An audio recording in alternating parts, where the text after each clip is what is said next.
হাফেজ এমডি আলামিন, আপনি জানতে চেয়েছেন ঈদে মিলাদুন্নবী পালন করা কি জায়েজ? ঈদে মিলাদুন্নবী বা নবী আলাইহিসসালামের জন্মের দিবস বা জন্মের তারিখ বা জন্মের মাস, এটাকে উৎসবের উপলক্ষ হিসাবে গ্রহণ করে, উৎসব হিসাবে গ্রহণ করা এটি জায়েজ নয়। আজ আপনাদের সম্মুখে ফুরফুরা শরীফের কিতাব অনুযায়ী দেখাবো যে ঈদে মিলাদুন্নবী এবং মিলাদ শরীফ করা জায়েজ। আজ আপনাদের সম্মুখে যে ফতোয়া সিদ্দিকিয়া প্রথম খণ্ড, এই কিতাবে মিলাদ সম্পর্কে আলোচনা করা আছে। মিলাদ সম্পর্কে মিলাদ করা জায়েজ। দ্বিতীয় যে কিতাব তাহকিকুল মাসাইল, এই কিতাবের মধ্যেও আপনার মিলাদ করা মানে জায়েজ লিখেছে। আমরা এটা আমাদের দলিল হিসাবে আমরা সাব্যস্ত করি, এটা আমাদের দলিল। সিরাজগঞ্জের বাহাজ আল্লামা রুহুল আমিন বশির রহমাতুল্লাহ তিনি লিখেছেন। এই কিতাবের মধ্যেও মিলাদ সম্পর্কে আছে। কিশোরগঞ্জের কিয়ামের বাহাজ, এই কিতাবে আল্লামা রুহুল আমিন তিনি মিলাদ এবং কিয়াম সম্পর্কে বাহাজ করেছেন।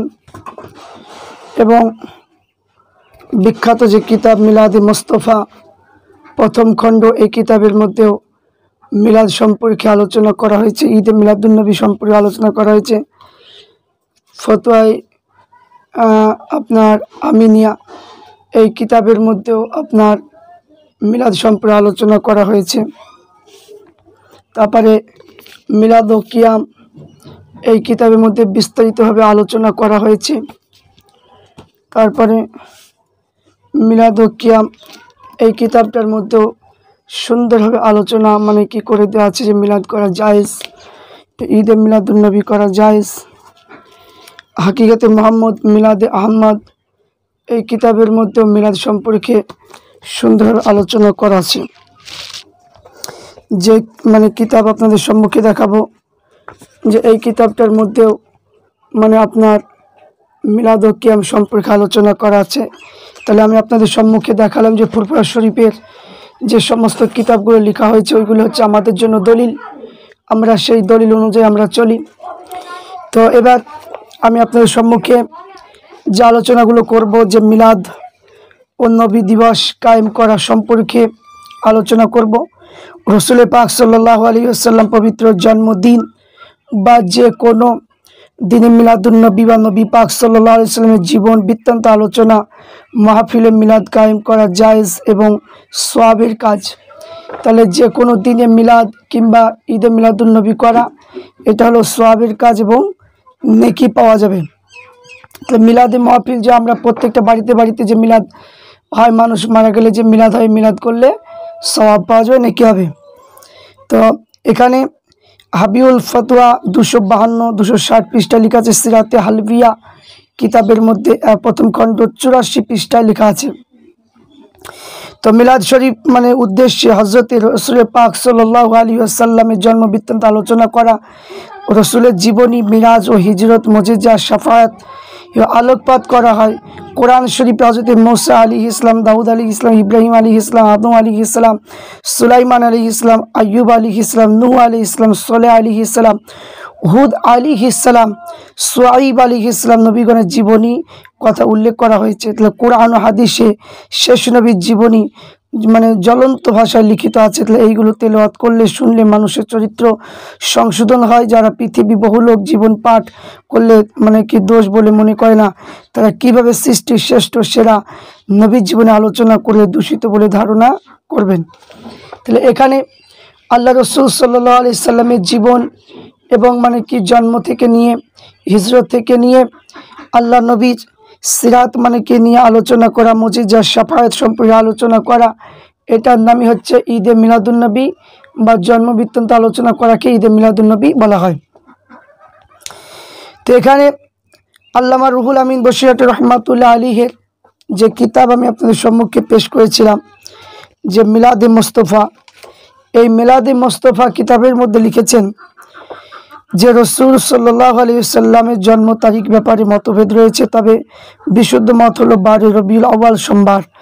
ইমাম কাস্তালানি, আল্লামা ইবনে জাউজি, ইবনে হিশাম, আল্লামা ইবনে কাসির, ইবনুল জাজ্জার, ইবনে আসাকির অধিকাংশ বিধান ইতিহাসে তত্ত্ববিদ এটাই মত মিলাদে মোস্তফা মানে 70 পৃষ্ঠার মধ্যে মানে লিখেছেন। এর দলিল মানে কি কোরআন শরীফের মধ্যে দিয়েছে, সূরা আল ইমরানের মধ্যে দিয়েছে যে ওয়াজকুরু নিআমাতাল্লাহি আলাইকুম, তোমরা স্মরণ করো, শুকরিয়া আদায় করো তোমাদের প্রতি আল্লাহর প্রদত্ত নিয়ামত। তাহলে এখানে আল্লাহ তাআলা বলেছে ওয়া আম্মা বিনিআমাতি রাব্বিকা ফাহাদ্দিস, যে স্বয়ং প্রতিপালক নিয়ামতের গুণকীর্তন করো। তারপর পৃথিবী রাসূল পাক সাল্লাল্লাহু আলাইহি সাল্লাম হলে আমাদের জন্য আল্লাহর দেওয়া বড় নিয়ামত। তাহলে এখানে তাফসিরে তাবারি, তাফসিরে মাজহারি, তাফসিরে ইবনে কাসির, তাফসির রুহুল মাআনি এবং বুখারী শরীফ মানে কিতাবের মধ্যে মানে কি উল্লেখ করা আছে। এবং বর্তমান মিলাদ শরীফের 3টে আগমন, জন্মে বর্ণনা, বংশ পরিচয় এবং গুণকীর্তন, সিরাতের আলোচনা করা হয়। আল্লাহ তাআলা বলে যে লাকাদ মান্নাল্লাহু আলা মুমিনিনা ইজ বাআতা ফিহিম রাসূলা, নিশ্চয় আল্লাহ তাআলা মুমিনের উপর বড় ইহসান অনুগ্রহ করেছে, তাদের কাছে স্বয়ং রাসূল পাঠিয়েছেন। তো সূরা আল ইমরান 164 নম্বর আয়াতের মধ্যে পাওয়া যায়। তো এখানে যে ওয়ামা আরসালনাকা ইল্লা রাহমাতাল লিল আলামিন, এখানে যে হে মোহাম্মদ আমি আপনাকে সর্বজগতের জন্য রহমত হিসেবে পাঠিয়েছি, সূরা আম্বিয়ার মধ্যে পাওয়া যায়। তো এখানে যে আপনার যে ঈদে মিলাদুন্নবী সম্পর্কে কোরআন শরীফে দেওয়া আছে, হাদিসের মধ্যেও মানে কি পাওয়া যায়। মুসনাদ আহমদ, বাইহাকি এবং মিশকাত শরীফ 513 পৃষ্ঠা, হাদিস নম্বর 5512 নম্বর হাদিস। হযরতে আবু হুরায়রা থেকে বলে যে তিনি বলেন যে রাসূলুল্লাহ সাল্লাল্লাহু আলাইহি ওয়াসাল্লাম বলেছে যে আমি হযরতে আদম আলাইহিস সালামের সন্তানের প্রত্যেক যুগে উত্তম শ্রেণীর যুগে পর যুগ যুগান্তর হয়ে এসেছি, অবশেষে এই যুগে জন্ম মানে কি গ্রহণ করে এই যুগে আমি বর্তমানে আছি। তাহলে এখানে বুখারী শরীফ থেকে পাওয়া গেল। তাহলে এখানে ফুরফুরা শরীফের আকাবিররা ঈদে মিলাদুন্নবী সম্পর্কে তিনারা সুন্দরভাবে আলোচনা করেছে, অনেক মানে কি লেখা আছে। এই বইগুলি মানে কি পড়লে ইনশাল্লাহ ঈদে মিলাদুন্নবী সম্পর্কে আলোচনা সুন্দরভাবে দেওয়া আছে, উত্তর আমরা পেয়ে যাব।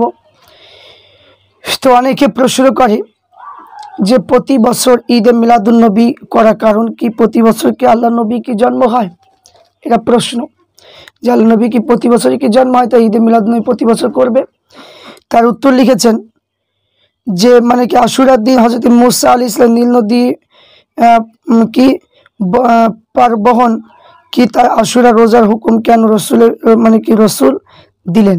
তাছাড়া রসুল নিজে সোমবারে ফজিলতের কথা রোজা রাখা মানে কারণ কেন বললেন যে আমি এই দিনে জন্মগ্রহণ করেছি, এই দিনে আমার উপর কোরআন অবতীর্ণ হয়েছে। তাহলে এখানে আপনি কাকে কি প্রশ্ন করবেন? তাহলে এখানে যে যারা বলে যে প্রতি বছরই কি আল্লাহ রসুলের জন্ম হয়, যে প্রতি বছর তাই ঈদে মিলাদুন্নবী করবে, তার উত্তরে লিখেছেন যে মানে কি যে প্রতি বছর আশুরার দিনে হযরত মুসা আলাইহিস সালাম নীল নদী কি পার হয়, আর আশুরা রোজা হুকুম কেন রাসূলুল্লাহ দিলেন, আর রাসূলুল্লাহ নিজে সোমবারে ফজিলতের সম্পর্কে রোজা রাখার কথা কেন বলেছেন, রোজা রাখার কথা।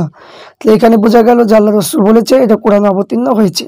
তো এখানে প্রশ্ন যে তিরমিজি শরীফে মিলাদুন্নবী যে অধ্যায়, সে অধ্যায়ের মধ্যে মানে কি বলা হয়েছে যে আব্দুল মুত্তালিব ইবনে আবদুল্লাহ মানে আপন দাদা কায়েস ইবনে মাগরিমা হতে বর্ণনা, তিনি বলেছেন যে আমি রাসূল পাক সাল্লাল্লাহু আলাইহি ওয়াসাল্লামের হাদিস সালে আমল মানে কি আসহাবে ফিল জন্মগ্রহণ করেছি। উসমান ইবনে আফফান কিবাস ইবনে আশিয়ামকে জিজ্ঞাসা করলে যে আপনাদের উভয়ের মধ্যে বয়সে কে বড়, তিনি উত্তরে বললেন যে বয়সের দিক দিয়ে আমি আল্লাহ রসুলের চেয়ে বড়, কিন্তু সম্মানের মর্যাদা মানে দিক দিয়ে তিনি আমার চাইতে অনেক বড়। তাহলে তিরমিজি শরীফের মধ্যে এখানে পাওয়া যায়। তাহলে এই সম্পর্কে আপনার মানে কি সমস্ত মানে কি হাদিসের মধ্যে আছে, তিরমিজি শরীফে আছে, মিশকাত শরীফে আছে, হ্যাঁ মানে সমস্ত মানে কিতাবের মধ্যে পাওয়া যায়। তারপরে ইমাম জালালউদ্দিন সিয়ুতি রাহমাতুল্লাহ আলাইহি তিনার মানে যে কিতাবগুলো মানে লিখেছেন যে এই ঈদে মিলাদুন্নবী সম্পর্কে কি মাউলিদু রাসূলুল্লাহ সাল্লাল্লাহু আলাইহি ওয়াসাল্লাম, ইমাম হাফেজ ইবনে কাসির দিমাশকি রাহমাতুল্লাহ আলাইহি এই কিতাবের মধ্যে আপনার ঈদে মিলাদুন্নবী সম্পর্কে দেওয়া আছে। তারপরে আন-নিআমাতুল কুবরা আলাল আলাম ফি মাউলাদুন সাইয়্যিদ উলদে আদম, এই কিতাবের মধ্যে আপনার মানে কি দেওয়া আছে। তারপরে আপনার ঈদে মিলাদুন্নবী সম্পর্কে আরেকটা দেওয়া আছে জালালউদ্দিন সিয়ুতি রাহমাতুল্লাহ আলাইহি, হুসনুল মাকসিদি ফি আমালিল মাউলিদিন ইম্মাউল আজিকিয়া ফি হায়াতিল আম্বিয়া। ইমাম জালালউদ্দিন সিয়ুতি রাহমাতুল্লাহ আলাইহি তিনার এই কিতাবের মধ্যেও লেখা আছে। তাহলে এবার আমরা মুহাদ্দিস এবং মুফাসসির এবং ফকিহগণের অভিমত আমরা একটু দেখব। তাফসীর জালালাইনে লিখেছেন যে হযরত আনাস থেকে বর্ণনা, রাসূল পাক সাল্লাল্লাহু আলাইহি ওয়াসাল্লাম নবুয়ত প্রাপ্তির পর নিজে আকিকা নিজে দিয়েছেন। অন্য হাদিসে প্রমাণ পাওয়া যায় যে দাদা আব্দুল মুত্তালিব যে জন্মে 7 দিনে আকিকা দিয়েছে। আকিকা দুবার দেওয়া কোনো নিয়ম শরীয়তে নেই, তাই রাসূলুল্লাহ দ্বিতীয়বার আকিকা করলেন। ইমাম জালালউদ্দিন সিয়ুতি স্পষ্ট প্রমাণ হলো যে আল্লাহ রসুল বিশ্বজগতে করুণা ও উম্মতের জন্য নতুন শরীয়তে বিশিষ্ট আল্লাহ রসুল সম্মান হওয়া শুকরিয়া আদায় করার জন্য আকিকা প্রদান করলেন।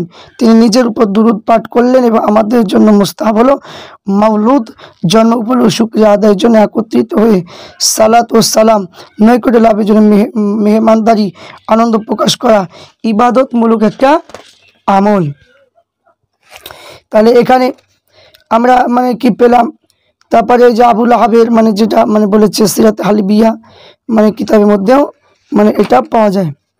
তাহলে এইখানে আমরা দেখলাম যে আপনার যে রাসূল পাক সাল্লাল্লাহু আলাইহি ওয়াসাল্লামের সম্পর্কে মিলাদ মানে কি করা সম্পর্কে বলা হয়েছে যে বুখারী শরীফে ব্যাখ্যাকারী আল্লামা শিহাবুদ্দিন কাস্তালানী রাহমাতুল্লাহ আলাইহি তিনি যে মিলাদ শরীফ অনুষ্ঠান করার অনেক বৈশিষ্ট্যের মধ্যে পরীক্ষিত বৈশিষ্ট্য হলো সেই বছর শান্তিতে থাকবে, মনোবাঞ্ছনা পূর্ণ মানে কি হওয়ার মানে সুসংবাদ, এবং আল্লাহ চাইলে খুবই তাড়াতাড়ি তার মনের ইচ্ছা পূরণ হবে। তাহলে এখানে আমরা বুঝতে পারলাম যে মিলাদ শরীফ করলে তার মানে কি মনের বাসনা পূরণ হবে। তাহলে আমরা ফুরফুরা শরীফের কিতাব অনুযায়ী আমরা পেলাম যে মানে ঈদে মিলাদুন্নবী করা বা মিলাদ মাহফিল, যে আমরা মানুষ মারা গেলে যে মিলাদ মাহফিল করি, এটা নিঃসন্দেহে জায়েজ।